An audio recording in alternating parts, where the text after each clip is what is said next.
श्री शिवाय नमस्तुभ्यम। हर हर महादेव। 31 जनवरी 2023 प्रयागराज उत्तर प्रदेश में सतुआ बाबा सेवा शिविर में गुरुजी पंडित प्रदीप मिश्रा जी के द्वारा वाची जा रही त्रिवेणी शिव चर्चा कथा के दूसरे दिन मतलब अंतिम दिन की कथा पूर्ण हो चुकी है। ये कथा प्रयागराज वालों के लिए दोपहर के 4 बजे से 7 बजे तक थी, पर टीवी पर देखने वालों के लिए रात में 10 बजे से 12:30 तक थी। और अगर आप रात को नहीं देख पाए हैं तो आप 1 फरवरी को दोपहर को 1 बजे से 4 बजे तक आस्था भजन टीवी चैनल पर देख सकते हैं और यूट्यूब में भी इस कथा को आपको आस्था चैनल पर मिल जाएगी।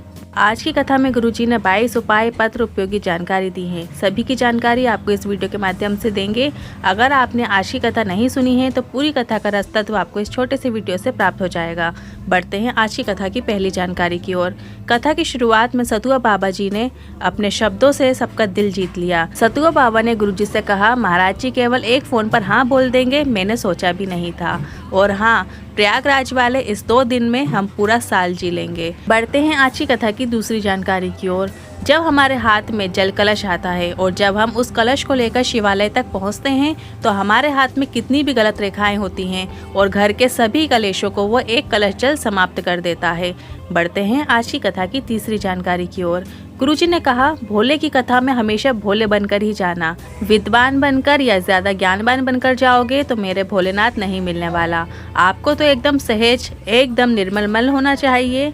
आपकी शिव के प्रति भक्ति और शिव को पाने की ललकता होनी चाहिए, तभी शिव की कृपा आपको प्राप्त होती है। बढ़ते हैं आज की कथा की चौथी जानकारी की ओर। उन्नत मालवीय कानपुर से पत्र लेकर आए। शिव भक्ति के प्रति इतना भाव पहले नहीं था। शिव महाप्राण कथा सुनना प्रारंभ की, फिर इसके बाद हमारा भाव जागृत होता चला गया। आपने बेलपत्र के उपाय बताया, जिसमें बेलपत्र की बीच वाली पत्ती में शहद लगाकर शिवलिंग पर चिपकाना होता है। वो उपाय किया। पहले कई बार इंटरव्यू दिया, परीक्षा दी, पर मेरा सिलेक्शन नहीं हो पाता था। फिर किसी के कहने पर कि शिवलिंग पर जल चढ़ाओ, एक बेलपत्र चिपकाओ, और मैंने ऐसा ही किया और बाबा की कृपा से मेरी रेलवे में नौकरी लग गई है। उसी का अवर व्यक्त करने और सतुआ बाबा को धन्यवाद कहने कथा पंडाल में आया हूँ। बढ़ते हैं आज की कथा की 5वीं जानकारी की ओर। गुरुजी ने बताया, पूरे विश्व में, भारत में तुरंत आपकी समस्या का निवारण करने वाला कचहरी महादेव का मंदिर सिर्फ प्रयागराज में मिलेगा। चेहरी महादेव मंदिर जो प्रयागराज में है, जहां पर 288 शिवलिंग रहते हैं और तुरंत आपकी समस्या का निवारण हो जाता है। दुनिया में, पूरे भारत में आपको कहीं कचहरी महादेव का मंदिर नहीं मिलेगा। ये मंदिर सिर्फ और सिर्फ प्रयागराज में ही मिलेगा, जहां पर व्यक्ति जाकर अपनी गलतियों का पश्चाताप करके महादेव से अपने मन की बात कह देता है और महादेव उसकी मनोकामना 3 महीने में पूरी कर ही देते हैं। बढ़ते हैं आज की कथा की 6वीं जानकारी की ओर। जब यहाँ साक्षात महादेव बैठा है और आप इधर उधर के ढोंग प्रपंच अंधविश्वास में पड़े हुए हो तो तुम्हारे जीवन में धिक्कार है। आपको महादेव पर पूरा विश्वास होना चाहिए कि आपकी बात महादेव सुनते हैं। इससे में आपको कहीं भटकने की जरूरत नहीं पड़ेगी, शिव आपको संभालेंगे ही। बढ़ते हैं आज की कथा की 7वीं जानकारी की ओर। कुमारी मंजू प्रतापगढ़ से पत्र लेकर आई। 15 अगस्त को मेरा भाई जो 21 साल का है छत से गिर गया, सर में लग गई और कोमा में चला गया। डॉक्टर ने बोला सिर्फ 10 दिन देखेंगे और उसके बाद बॉडी आपको दे देंगे। डॉक्टर ने जवाब दे दिया था, जो भी कहता था बोलता था, आप शरीर में श्वास नहीं है, ले जाओ। पर भोले बाबा की कृपा देखो, हमने शिवलिंग पर जल चढ़ाना शुरू किया और शिवलिंग पर चढ़े हुए जल को उसके शरीर में लगाना शुरू किया, क्योंकि पिला तो सकते नहीं थे। इसके बाद 10 दिन हो गए, हमने 1 दिन और मांग लिया। जो भी जाता उसके कान में श्री शिवाय नमस्तुभ्यम बोलकर आ जाता और 11वें दिन उसके हाथ पाँव में हलचल आने लगी और अब वो पूरी तरीके से ठीक हो गया है। उसी का आभार व्यक्त करने हम कथा पंडाल में आए हैं। बढ़ते हैं आज की कथा की 8वीं जानकारी की ओर। दिव्या ठाकुर प्रयागराज से पत्र लेकर आई। जिंदगी भर सतुआ बाबा के आभारी रहेंगे जो उन्होंने 2 दिन की इस कथा को सुनने का मौका हमें दिया।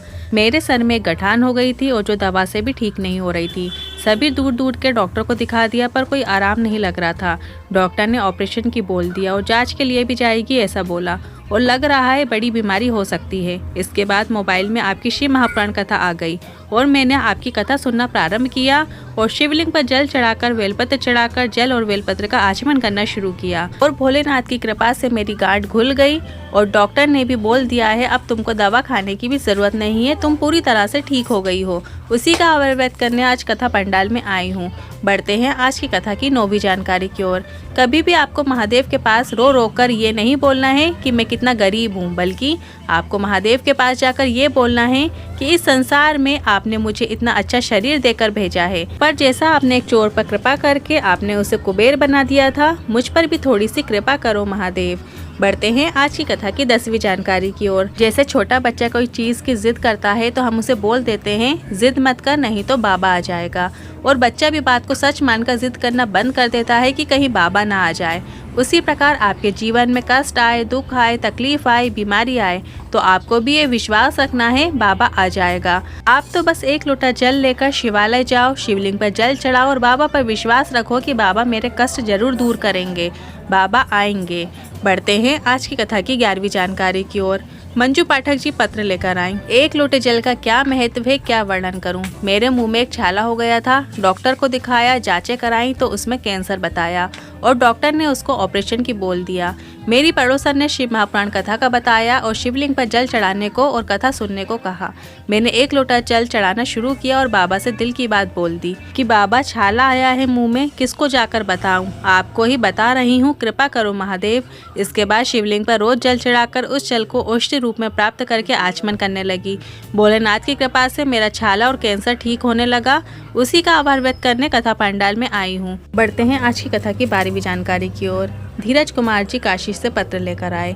मेरे भोले बाबा का क्या बखान करूं, 5 माह से काम धंधा सब बंद पड़ा हुआ था, दुकान का किराया देने की भी नहीं बन पा रही थी। इसके बाद गुरुजी ने कहा दुख जब आता है तो वो बुरी तरह झंझोड़ देता है और दुनिया के लोग तुम्हें कई प्रकार की बातें बताएंगे, कई प्रकार के दोष बताएंगे, तो हमें भटकना नहीं है। इसके बाद पत्र लिखने वाले ने लिखा, सब जगह से परेशान हो गए। तब एक दिन टीवी में शिव महापुराण की कथा सुनी।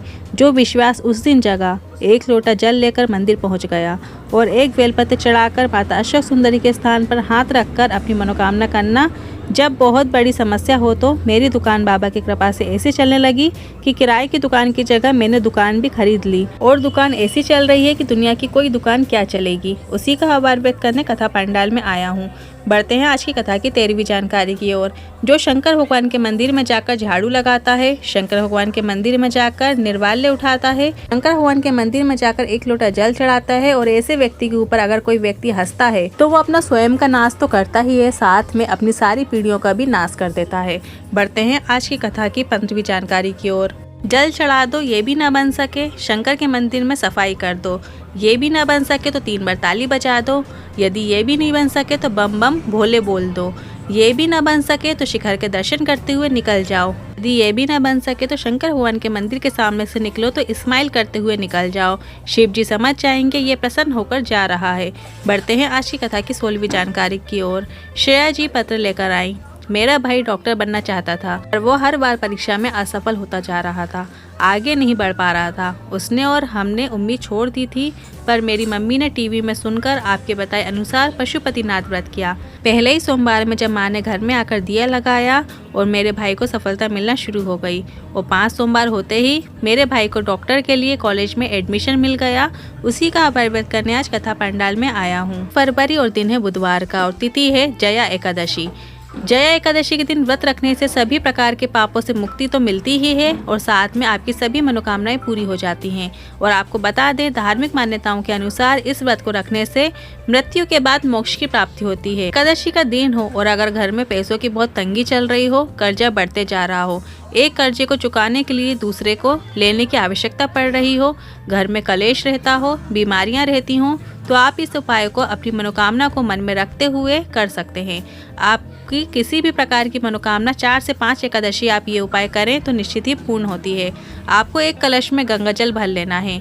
अब आपके पास गंगा जल नहीं है तो आप अपने जल कलश में कुछ बूंदे गंगा जल की डाल लें और उसके बाद उस कलश के अंदर आपको 7 बेलपत्र डाल देनी है। इसके बाद शिवालय में जाकर नंदी भगवान के उठे हुए पाँव में इस कलश का पूरा जल आपको नंदी भगवान के उठे हुए चरण पर अर्पित कर देना है। इसके बाद कलश के अंदर की जो 7 बेलपत्र हैं उन्हें एक एक करके शिवलिंग के ऊपर श्री शिवाय नमस्तुभ्यं बोलते हुए अर्पित कर देना है। बस आपको इतना ही करना है।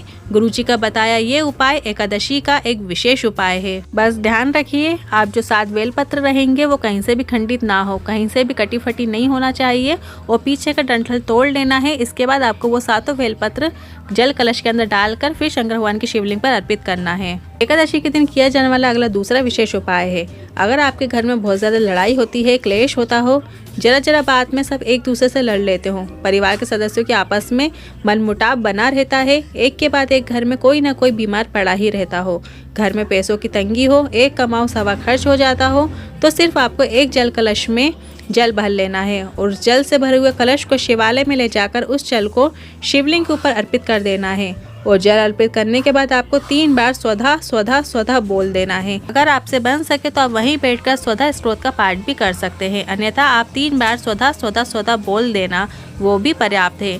यदि आपको ये वीडियो थोड़ी भी उपयोगी लगी हो तो वीडियो को लाइक करके कमेंट बॉक्स में हर हर महादेव जरूर टाइप कीजिएगा। यदि मन में कोई सवाल है तो आप कमेंट बॉक्स के जरिए पूछ सकते हैं। हर हर महादेव, श्री शिवाय नमस्तुभ्यम।